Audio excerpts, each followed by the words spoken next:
Muy buenos días, muchachos. ¿Me escuchan? Buenos días. Sí, señora. Bueno, muy bien. Bueno, como espero que todos se encuentren muy bien, eh, pues ya vieron, subí las notas del segundo corte.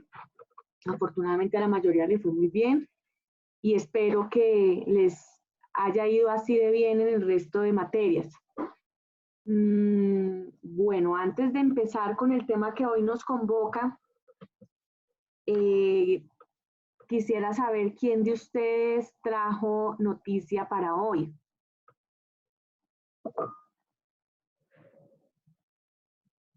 Listo, Angie, dale entonces, Angie y Jorge, perfecto. Con ustedes dos tenemos para hacer una revisión de prensa. Bueno, Listo, buenos días a todos. hasta ahí. Perdóname, Angie, ya te doy la palabra. Listo, hasta ahí, hasta Nicole, porque si no se nos va toda la clase revisando prensa. Bueno, muy bien, gracias. Entonces, ahora sí, tienes la palabra, Angie. Vale, profe. La noticia que encontré es del Espectador. Estaba en la sección de Mundo y salió ayer. Es la crisis sanitaria en África más allá del COVID. Entonces, pues tiene distintos factores. Iniciando el año, en África se declaró pues una emergencia sanitaria, pero a nivel del brote del sarampión. Aunque ya existen obviamente vacunas para esto, pues este país no tiene la capacidad económica para adquirirlas y para que toda la población tenga acceso a ella. Adicional de la malaria. Y pues como estamos viendo, pues ahora también el COVID-19. Entonces, pues la infraestructura que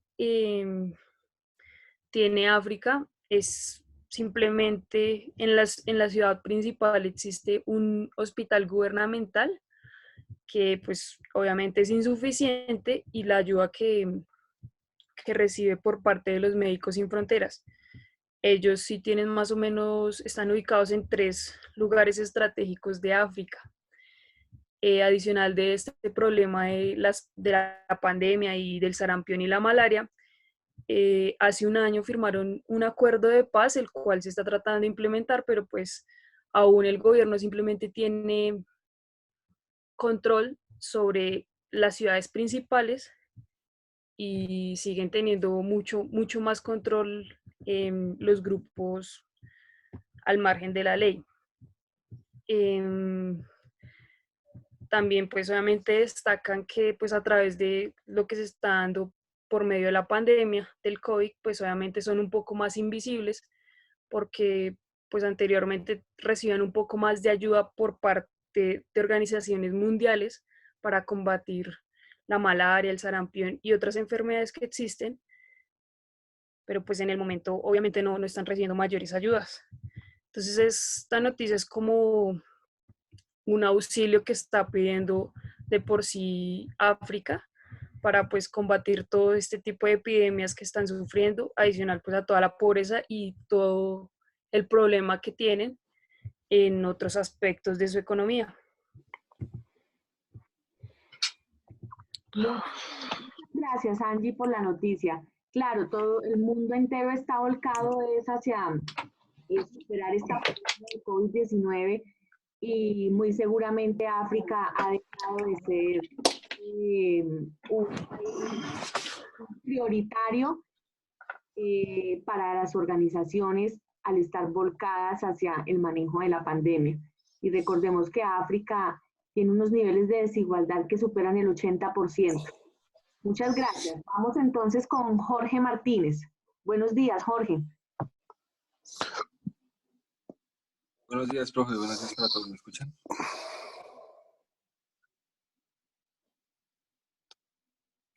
Sí, te escuchamos. Sonido. Te escuchamos. Listo. Noticia, la busqué en el BBC internacional y dice que coronavirus en Rusia. El país se convierte en el segundo del mundo con más casos de coronavirus. Bueno, pues, y se sigue con unos planes para relajar las restricciones. Dice, Rusia se convirtió este martes en el segundo país del mundo con más casos de coronavirus y supera a los Estados Unidos. Según las cifras oficiales, más de 2.300, más de 232.000 personas se han contagiado allí. Solo en las últimas 24 horas, Rusia reportó más de 10.899 infecciones. El 10º día constituido, ese número pasó por los encima de los 10.000 contagiados. No obstante, el número oficial de muertos apenas solo supera los 2.100. Las autoridades aseguran que que la baja mortalidad obedece las normas y los programas de pruebas que ha realizado el gobierno, aunque la oposición disputa la cifra y estima que el número de muertos y contagiados es mucho mayor. Hay un título ahí, dice: el virus se acerca a Putin. Entre los nuevos contagiados del alto perfil reportados este martes se encuentra el portavoz del presidente Vladimir Putin, Dmitry Peskov, según informaron los medios locales. El vocero es el último funcionario del Kremlin en dar positivo, luego de que el primer ministro Mikhail Mushastin se encontrara contagiado en los inicios de este mes. El señor dice: sí, estoy enfermo, estoy recibiendo el tratamiento, entre otras cosas. Pues a mí me llamó mucho la atención esta noticia, ya que pues a los inicios de la pandemia, Rusia supuestamente era uno de los países que habían tomado las medidas contra el coronavirus de una manera muy, muy eficaz. Él cerró fronteras demasiado rápido, tomó medidas muy drásticas y aún así el virus pues atacó súper, súper rápido, de manera déspota, y aún así hoy se convierte en pues, el segundo país con más casos de coronavirus. La fuerza que tiene este virus es impresionante.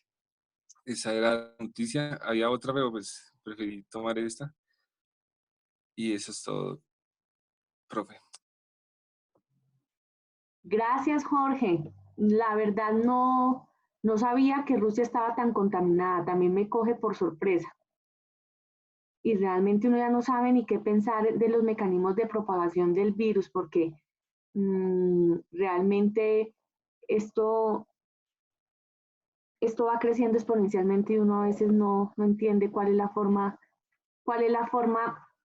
más rápida de contaminación. Bueno, muchas gracias. Muy bien. ¿Y había otra persona, Nicole? Yo, profe, sí, señora. Bueno, la noticia de la que yo voy a hablar es Avianca como la crisis del coronavirus, que llegó a acogerse a la ley de bancarrota a la aerolínea de bandera de Colombia y la más antigua en América Latina. Entonces dice: en diciembre pasado Avianca celebró sus 100 años con anuncios de nuevas rutas, conciertos en aeropuertos y vuelos, y la emisión de unas estampillas conmemorativas en alianza con el gobierno de Iván Duque. Avianca se ha convertido en un símbolo de Colombia ante el mundo. 5 meses después, la crisis económica producida por la pandemia del coronavirus, que tiene parados el 90% de los aviones del mundo, llegó a la aerolínea más grande de Colombia.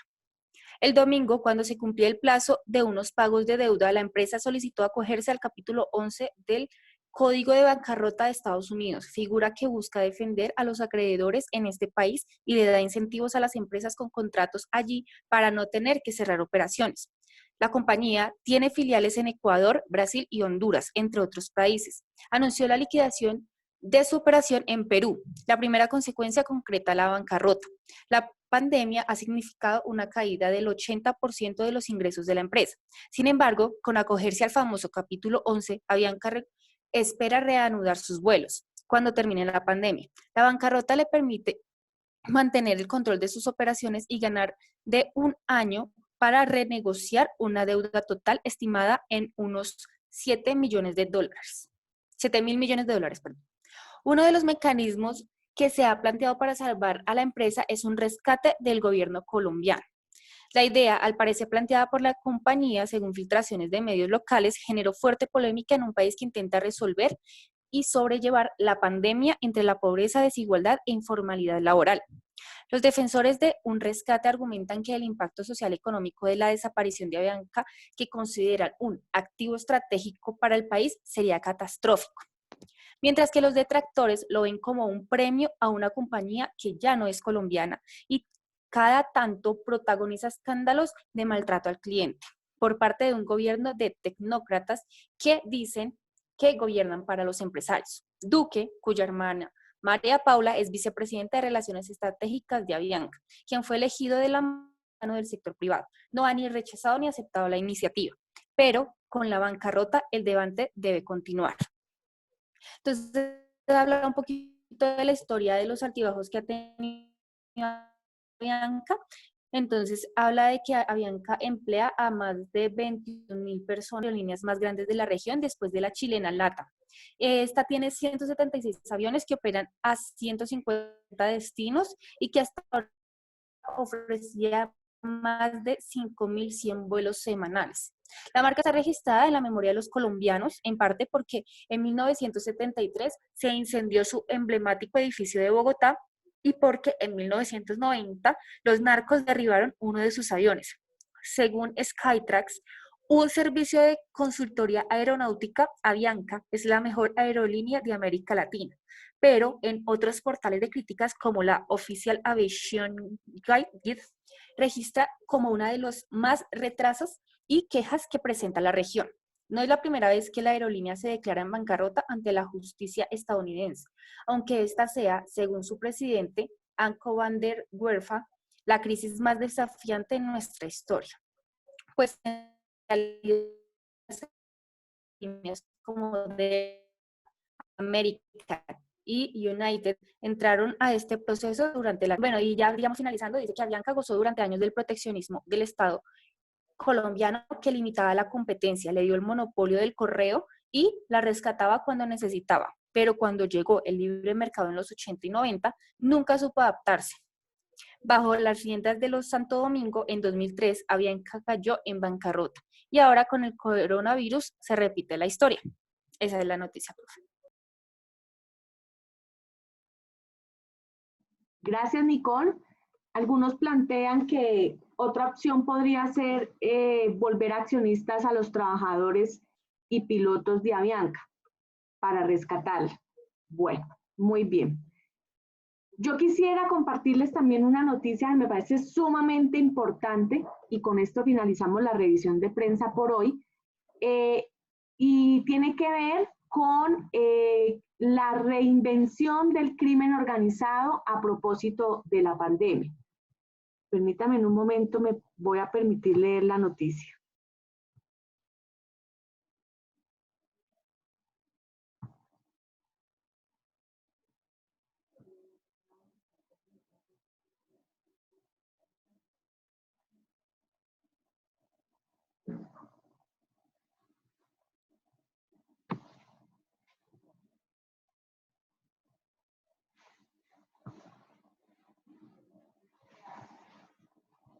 A ver, aquí está. Se llama Las mafias se adaptan al virus.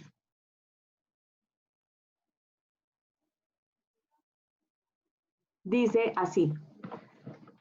El crimen organizado modifica su modus operandi en vista de las dificultades y oportunidades que presenta la pandemia, sobre todo las oportunidades.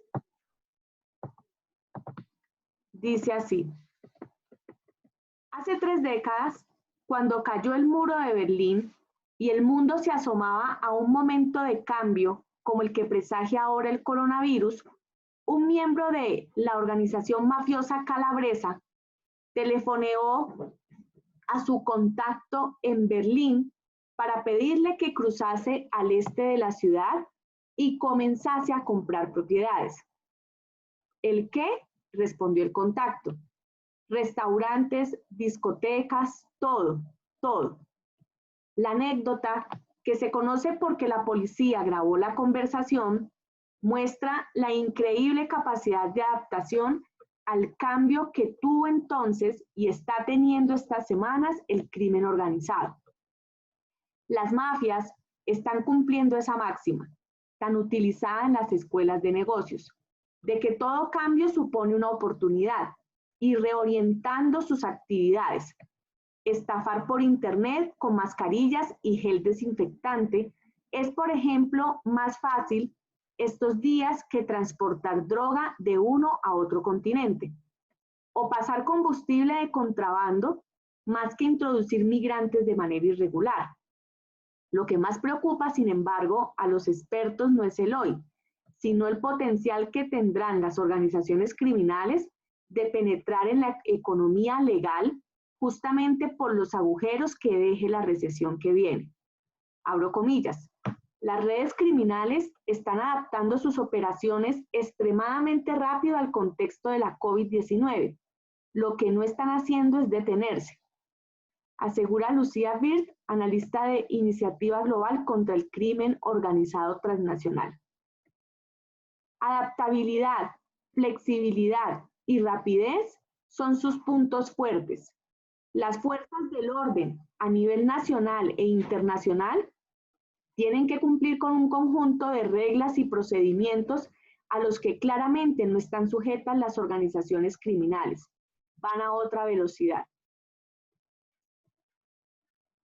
Uno de los ejemplos es el narcotráfico, que mueve entre cerca de 400.000 y 600.000 millones de euros al año.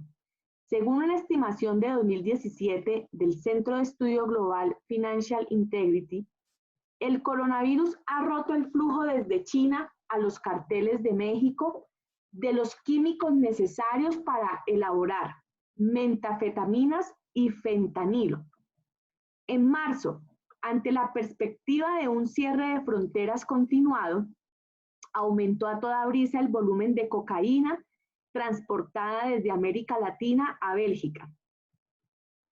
Otra parte de la droga está siendo escondida en cargamentos para combatir la expansión del virus. La policía peruana descubrió en marzo 1 kilogramo de cocaína entre mascarillas destinadas a Hong Kong y la Policía de Fronteras británica halló 14 kilogramos de la misma sustancia en material médico que iba a cruzar el Canal de la Mancha. Ante la dificultad de mover droga de una a otra frontera, en un momento en el que el transporte funciona a medio gas, otra parte está siendo almacenada u ocultada. Recientemente se hallaron 500 kilogramos de cocaína enterrados en un campo de la localidad de Iaioia Tauro, en Calabria. A pequeña escala, Interpol ha alertado de que las organizaciones delictivas recurren para el trapicheo de droga a servicios de entrega de comida a domicilio.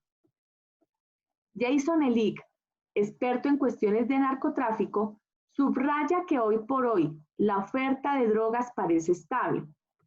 No se han registrado caídas en la calidad y los aumentos en el precio parecen más ligados a la especulación que a la carencia. Lo que sí ha habido es un cambio de estrategia.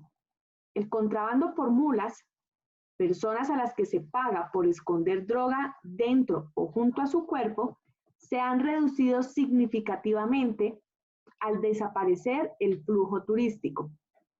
Los contrabandistas están moviéndose a otros medios. Señala antes de citar la apertura de nuevas rutas marítimas en el Océano Índico, las incautaciones de drogas ilegales escondidas en cargamentos de material médico o el empleo de avionetas y embarcaciones ligeras que llegan a puertos y aeródromos más pequeños y alejados del foco policial. El cambio también se ha trasladado a otra rama muy afectada por las restricciones al movimiento, el tráfico de migrantes, en el que se facilita, no siempre grandes redes, la entrada ilegal en otro país a cambio de dinero, a diferencia de la trata de personas en la que existe engaño o coerción. Wirth Ruiz recurre al Sahel, uno de los epicentros del tráfico de migrantes, para ilustrar una tendencia registrada en otras partes del mundo. Abro comillas. En el sur de Argelia, el gobierno ha situado en la frontera más soldados y policías de fronteras centrados en detener el movimiento de gente. Ya había bastantes fuerzas de seguridad en la frontera, pero el foco estaba en el terrorismo y en el tráfico de armas y drogas, con más lenidad hacia el tráfico de migrantes. Esa lenidad ha desaparecido ahora. Los propios traficantes creen además que el riesgo es demasiado alto y no quieren cruzar la frontera por miedo a contagiarse. También ha caído la demanda. Sucede en el norte de Malí, en el sur de Libia, en Níger. ¿Qué han hecho los traficantes de personas? Quienes introducían migrantes entre Níger y Libia, por ejemplo, se han pasado al contrabando de combustible entre Libia y Chad, que resulta más fácil y ahora tiene menos riesgo. También ha habido un nuevo movimiento hacia la explotación de menores por Internet, apunta el analista. Otra actividad al alza es la introducción en el mercado de falsificaciones de mascarillas, respiradores, test de detección de coronavirus, geles desinfectantes, guantes de látex y demás. Los criminales, abro comillas, que hacen negocio con falsificaciones de productos farmacéuticos y sanitarios, se han apresurado a aprovechar la pandemia y adaptar su portafolio de productos para aprovecharse de las carencias de productos auténticos, del miedo y de las preocupaciones de los ciudadanos, señalaba Europol. Abro comillas, y cuando se desarrolle una vacuna, habrá intentos de falsificarla. Cierro comillas. Alerta el director de servicios policiales de Interpol. Ya hoy se pueden encontrar en la dark web anuncios de supuestas vacunas y hasta de los anticuerpos del plasma sanguíneo de un enfermo de COVID-19 recuperado. La principal preocupación entre los expertos no es tanto el hoy como el mañana. Las organizaciones criminales encontrarán en las empresas en dificultades una puerta al lavado de dinero. La recesión global probablemente dé impulso al tráfico de personas en los países más pobres y los favores durante la pandemia, préstamos, distribución de comida o material médico. Serán convenientemente facturados más adelante. En palabras de Cabanach, las organizaciones criminales no dan préstamos sin un motivo. El autor de Gomorra, Roberto Saviano, escribía recientemente que los clanes están concediendo en los barrios más pobres de Nápoles préstamos a intereses inferiores del 50 al 70% habitual. Abro comillas, la solicitud de créditos es tan abundante que pueden ganar incluso aunque bajen los tipos. Y la gente desesperada que hoy recibe ayuda de las mafias tendrá que estar agradecida cuando todo se reanude. Cierro comillas. Musumeci lamenta las oportunidades de invertir en la economía legal que la quiebra de empresas va a abrir al crimen organizado. Abro comillas. Imagina que eres un pequeño empresario en dificultades. No tienes acceso al crédito en los bancos. La propia mafia, que tiene informadores, te contacta. Abro comillas. Podemos ayudarte. No te preocupes. Ya pagarás más adelante. Nos gusta estar cerca del pueblo. Cierro comillas. Le da un buen préstamo, pero luego la tasa de interés crece exponencialmente. El empresario dice, abro comillas, me dijiste que podía pagarte dentro de unos años. Cierro comillas. Y la respuesta es que necesita el dinero al día siguiente. Abro comillas. Y si no, tendrás problemas. Tras asaltos, intimidaciones o quemar la fachada de la tienda le proponen, me gustas, no quiero matarte, dame tu tienda por €1. O sigue en la empresa y yo paso a controlar las decisiones y los beneficios. Es una práctica extendida. Y con todas las dificultades para los empresarios que hay ahora mismo por la COVID-19. ¿Realmente pensamos que el crimen organizado no va a aprovecharse de esto? Creo que se van a lanzar a ello. La pandemia no solo permite a las organizaciones criminales demostrar que llegan allí donde no lo hace el Estado, también mejorar su reputación. En México, el Cartel del Golfo, de los Zetas, de Sinaloa, están muy activos en las redes sociales para dar una buena imagen, como si fuesen actividades filantrópicas. Cabanat apunta a una transformación duradera del modelo, con una migración de los delitos a Internet que ya se está dando, tanto por influencia del confinamiento como por los riesgos que genera que más gente trabaje en ordenadores y redes menos seguras que las de sus empresas. Estamos viendo una combinación de ataques informáticos, dominios falsos y ciberataques a hospitales y desarrolladores de vacunas. También más investigación en Google Maps sobre una empresa, conscientes de que ahora mismo todo el mundo está en casa. En 6 meses, agrega, el crimen será muy diferente al que conocemos. Tenemos que ser más imaginativos que nunca. Me parece de toda la importancia esta noticia y pues no hay más que decir porque ahí está todo dicho. Muy bien. Bueno, ahora sí vamos entonces a dar inicio a la clase. El tema que nos convoca hoy y la próxima clase es el ingreso de Colombia a la Organización para la Cooperación y el Desarrollo Económico.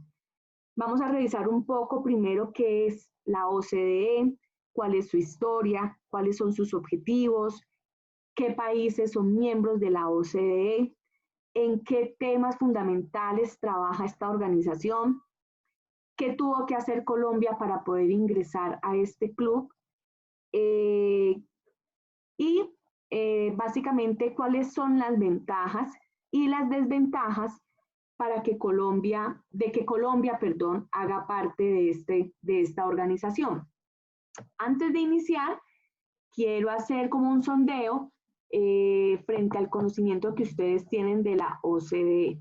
Entonces les quiero pedir el favor de que ingresemos a esta página. Ingresemos por favor a www, voy a ponerlo aquí en el chat. Ok, www.menti.com. Y cuando estén ahí, por favor, colocamos este código 303588.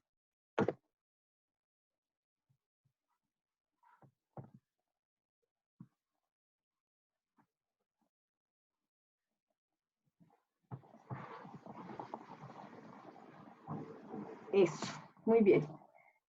¿Sabe qué es la OCDE? ¿Sí o no?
Faltan 4 estudiantes por participar.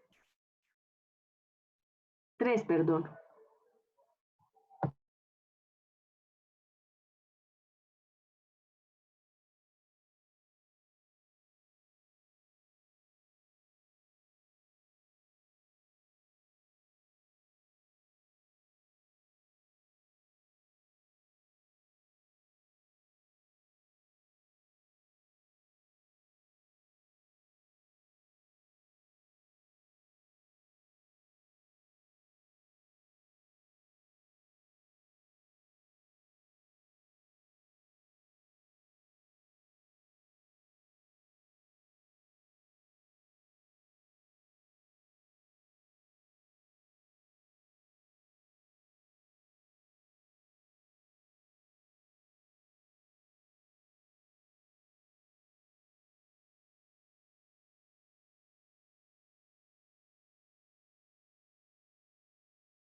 Muy bien, falta una persona, ¿ya?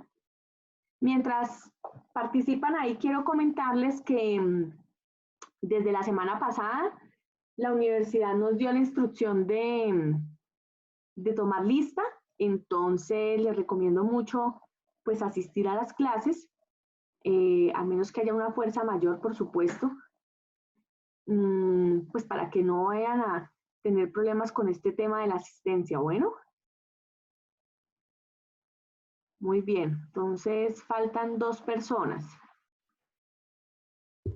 Profe, es que, digamos, a muchos compañeros han tenido problemas con el internet, entonces a veces, digamos, pues uno así quisiera participar, es complicadísimo porque se cae, el internet está súper lento, muchas personas están sufriendo por ese problema de la conexión.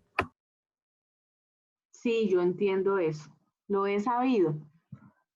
Lo he sabido, por eso es que hemos tratado de ser muy flexibles cuando las exposiciones, para tratar de revisar otras alternativas que nos permitan, que nos permitan no quedarnos sin la participación de los estudiantes en las mismas.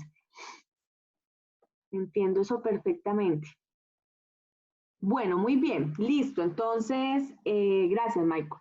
Entonces, perfecto. 10 personas de las 16 que participaron afirman que saben qué es la OCDE. Entonces, por favor, esas personas que dijeron que sí saben qué es, no, todas, mentiras, todas, los 16, los 19, los 18, perdón, porque yo soy la 19. Todos, por favor, contestemos esta pregunta. Así no sepa, ¿qué entiende o qué cree usted que es la OCDE? ¿Qué entiende por OCDE?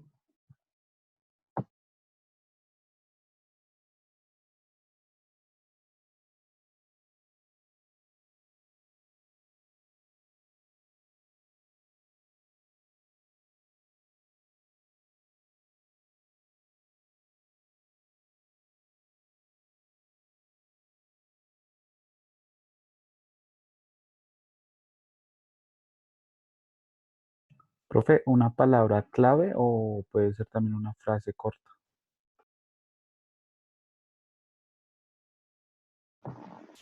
Sí, una frase corta, una frase de 2 palabras.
Bueno, muy bien. La palabra que más resalta aquí es cooperación internacional. ¿Quién puso cooperación internacional, cooperación? Por favor, levante la mano. Jorge, Nicolás. Escuchemos a Nicolás que no lo hemos oído. ¿Por qué dices que es cooperación? Profe, pues yo principalmente creo que cooperación, pues porque es una organización que integra pues varios países, pues los cuales buscan generar una, digamos, pues de cierta manera pues, se podría decir que negociaciones mutuas entre ellos, pues para desarrollar diversas o diferentes actividades que pues puedan garantizar el desarrollo económico de un país o social o pues de diferentes tipologías, ¿no? Ok, ok. Muy bien, sí, ya vamos a ver que la OCDE sí tiene un tipo de cooperación, pero es diferente. Es cooperación técnica. Ya vamos a ver de qué se trata. Gracias, Nicolás. Muy bien. Gracias. A ver, ¿quién más? ¿Qué más se ha dicho? ¿Quién colocó esta? Esta está muy acertada. Diseña mejores políticas. ¿Quién lo puso, por favor? Camilo. Dale, Camilo. Cuéntanos por qué pusiste eso.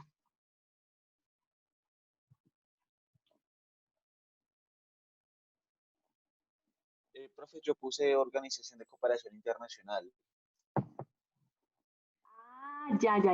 Bueno, bueno, cuéntanos por qué pusiste Organización de Cooperación Internacional. Sí, Doc, para mí es un grupo de países selectos que tienen unas determinadas políticas económicas y su propósito es pues precisamente cooperar, o sea, ayudarse y generar políticas para mejorar entre ellos las propuestas o las políticas económicas de ellos pues así superarse. Esto es un logro para Colombia, pues hace parte de un club, digamos que en muchos casos sería muy selecto de países que tienen muy buenas condiciones económicas. Muy bien, Camilo, así es. Por eso le dicen el Club de Países Ricos. Muy bien, Camilo. ¿Y quién colocó, por favor, aquí veo que pusieron diseña mejores políticas?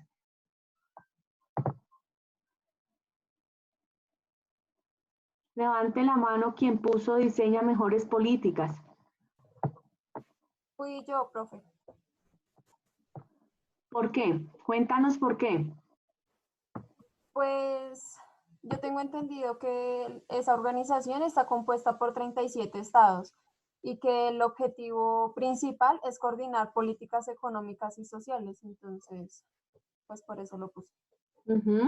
Muy bien, sí, efectivamente. Muy bien, Vivi. Efectivamente, la OCDE se reconoce porque da recomendaciones de mejores prácticas en políticas públicas. Ya vamos a verlo ahorita. Muy bien, muchas gracias. Muchas gracias a todos por su participación. Entonces, bueno, me voy a permitir ahora sí compartir las diapositivas.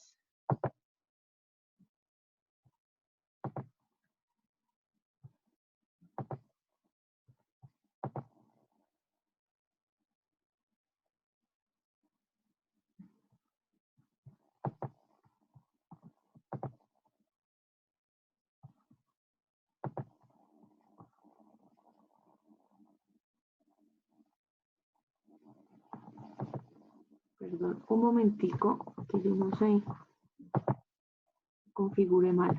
Un momento. Ahora sí, listo. ¿Todos ven las diapositivas ahí, por favor? ¿Me confirman? Sí, señora. Listo, muy bien. Entonces, la OCDE efectivamente significa Organización para la Cooperación y el Desarrollo Económico.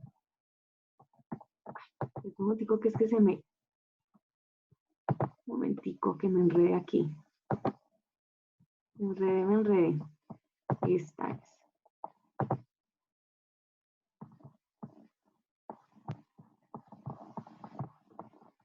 Muy bien. Ay, ¿qué fue? ¿Por qué? ¿Por qué se me hace esto aquí?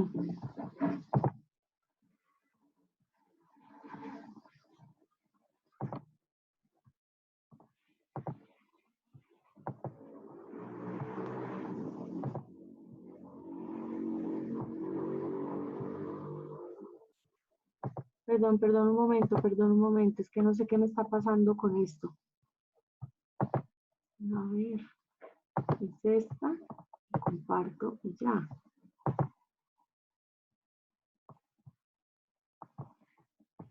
Muy bien.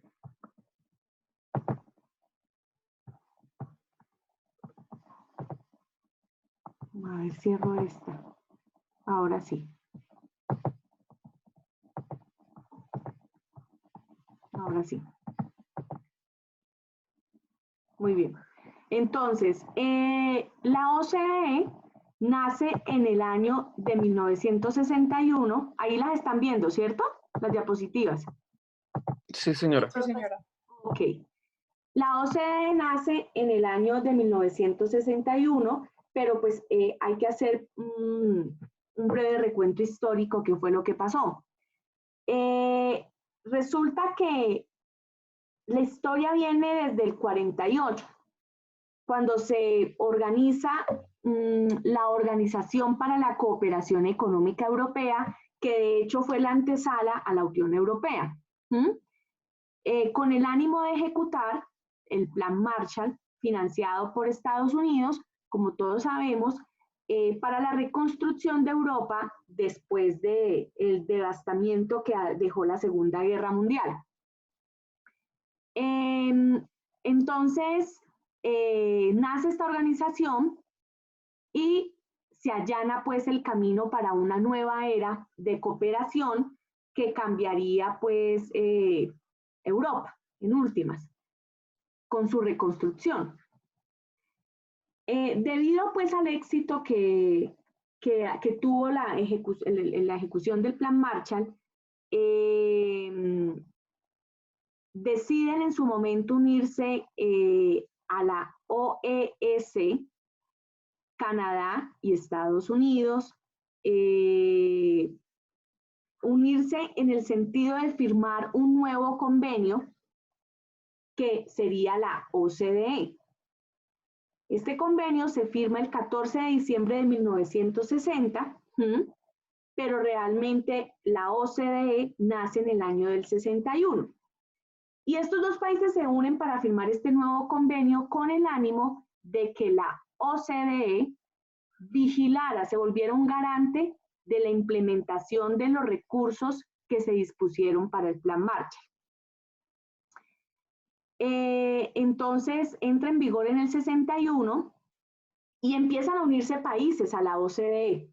En el año 64, Japón se une como miembro oficial y empieza entonces la OCDE a trabajar en otros temas paralelamente a la vigilancia de los recursos del Plan Marshall, en otros temas que permitan identificar problemas, que permitan discutir esos problemas, analizarlos y promover algún tipo de políticas para resolver estos problemas. Se dice en la historia oficial de la OCDE que Estados Unidos ha visto triplicar su riqueza nacional en cinco décadas consecutivas desde que se creó la OCDE y desde que empezó a implementar políticas de mejor vivir recomendadas por la OCDE. Muy bien. Entonces, esa es como la breve historia de esta organización. La OCDE es una organización internacional. Como lo vimos al principio de la clase, al principio del semestre, habíamos visto que uno de los actores del sistema internacional son las organizaciones intergubernamentales. Esta es una organización intergubernamental compuesta por 37 países. ¿Cuáles países? Ya se los voy a leer.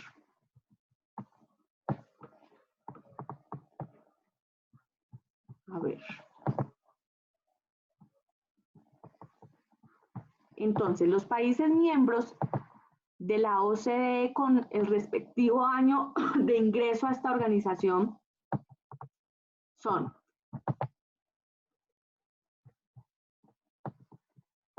Australia, ingresa en el año 71, Austria en el 61, Bélgica en el 61, Canadá también en el 61, ya lo habíamos visto. Los únicos latinoamericanos, Chile, que ingresó en el 2010, y Colombia, pues que ingresó ahorita el 28 de abril del 2020. República Checa en el 95, Dinamarca en el 61, Estonia en el 2010, Finlandia en el 69, Francia en el 61, Francia y Alemania en el 61. La mayoría de los países que hacen miembro de la OCDE son europeos. Grecia en el 61, Hungría en el 96, Islandia en el 61, Irlanda en el 61, Israel en el 2010, Italia en el 62, Japón, que ya lo habíamos visto, en el 64, Corea en el 96, Letonia en el 2016, Lituania en el 2018, Luxemburgo en el 61, México, que es el único país centroamericano, en el 94, Países Bajos en el 61, Nueva Zelanda en el 73, Noruega en el 61, Polonia en el 96, Portugal en el 61 también, República Eslovaca en el 2000, Eslovenia en el 2010, España, muy importante España en el 61, Suecia y Suiza en el 61, Turquía en el 61, el Reino Unido en el 61 y Estados Unidos en el 61. Aquí hay diversos países, ¿no? Hay países que propugnan más por el libre comercio, como el caso de pues, Japón y Estados Unidos, y otros que son un poco más moderados en ese libre comercio, como Noruega, Suecia y Suiza.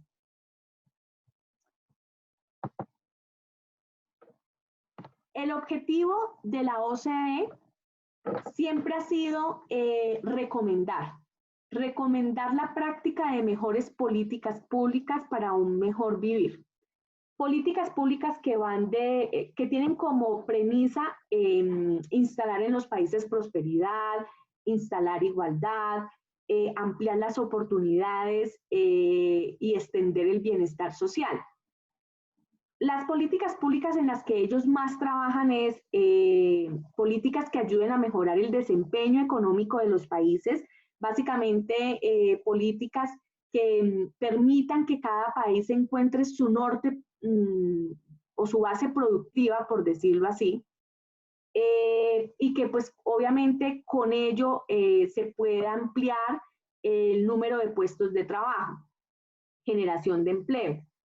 También trabajan mucho en políticas de educación, tratar de mejorar cada vez la calidad de la educación. Recordemos que ellos fueron los creadores de las pruebas PISA, y de hecho, Alemania, que fue un país que también tuvo unos resultados deplorables en la aplicación de esas pruebas, aplicó una de las políticas de formación que le recomendó la OCDE para mejorar ese resultado en las pruebas PISA, y realmente lo lograron con un nivel de formación en lectoescritura sobre todo, y en matemáticas desde la infancia y la adolescencia, y eso les ayudó a mejorar los resultados en estas pruebas. También trabaja mucho en políticas de lucha contra la evasión fiscal, de lucha contra el no pago de impuestos. Y actualmente se han dedicado mucho a acompañar a los países en la implementación de los objetivos del desarrollo sostenible.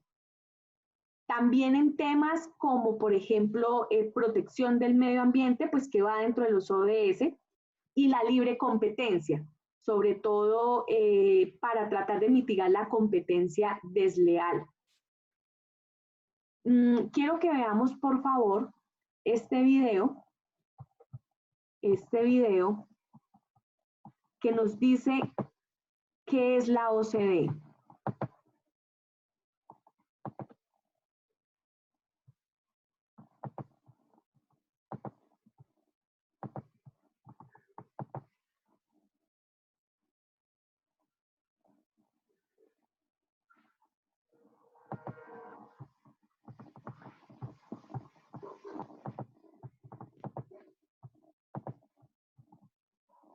Por favor, me dicen si lo escuchan, aunque más que eso hay que leer. A ver.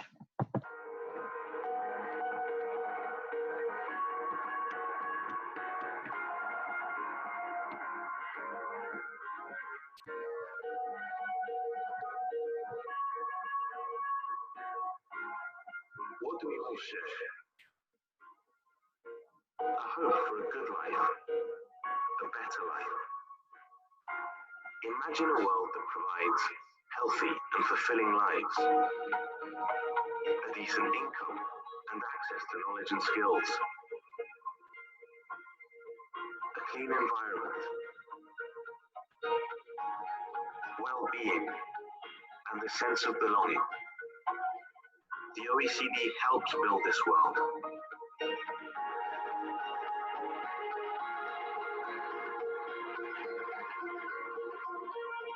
By bringing people together to share their ideas and find solutions that work for everyone. By looking at the challenges we face, from youth unemployment to access to quality education, poverty in old age, and tax evasion. By addressing issues like automation, climate change, or housing that affect our lives. By working as facilitators of international cooperation, we're comparing evidence and information, analyzing problems, and learning from each other. The OECD is where governments, parliaments, and civil society come together to improve the well-being of citizens.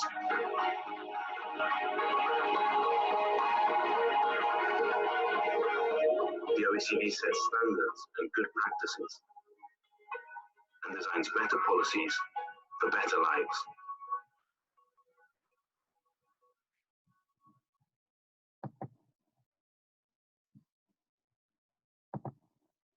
Muy bien. Muy bien, muchachos. Se nos acabó el tiempo. Entonces, seguimos la otra clase con este tema.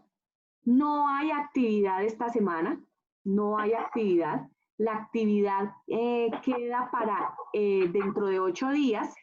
Ahí vamos a hacer una lectura larguita de 20 y pico de páginas sobre las implicaciones que tiene para Colombia el ingreso a la OCDE. Pero primero, pues debemos terminar la clase. Cabe aclarar que la actividad la voy a dejar 4 días para que tratemos de leer con despacio y hagamos una actividad de calidad. ¿Listo? Entonces quería aclararles eso. No sé si tengan alguna pregunta adicional. No, profe. Ok, perfecto. No, profe, no hay ninguna pregunta. Entonces, por ahora, eso sería todo. Vamos a tener un debate fuerte dentro de 8 días cuando hablemos de ventajas y desventajas, para que escuchemos pues los puntos de vista alrededor de este ingreso importante para el país. Les mando entonces un abrazo, que tengan una muy buena semana y que traten pues de culminar con éxito lo que queda. Un abrazo para todos. Bueno, profesor. Gracias, doctora, que esté muy bien. Chao.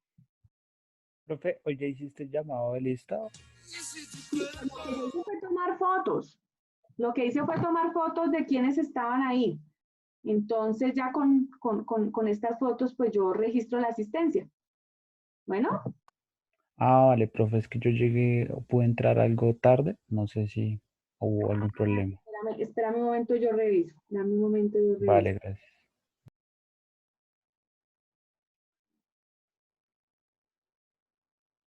O también, profe, lo puedes hacer con la aplicación, ¿no? ¿Con la aplicación? ¿Con cuál? Con la de las palabras, ahí no queda un registro de personas para que también se te facilite. Pues no sé cómo sería. Sería con la grabación, más bien de la clase. Ah, vale, también. Vale, profe, era eso. Ya vi y sí, aquí estás, aquí estás. Vale, profe. Bueno, Gracias. ok. Un abrazo para todos. Gracias. Vale, igual. Esté bien, profe. Lo mismo, gracias.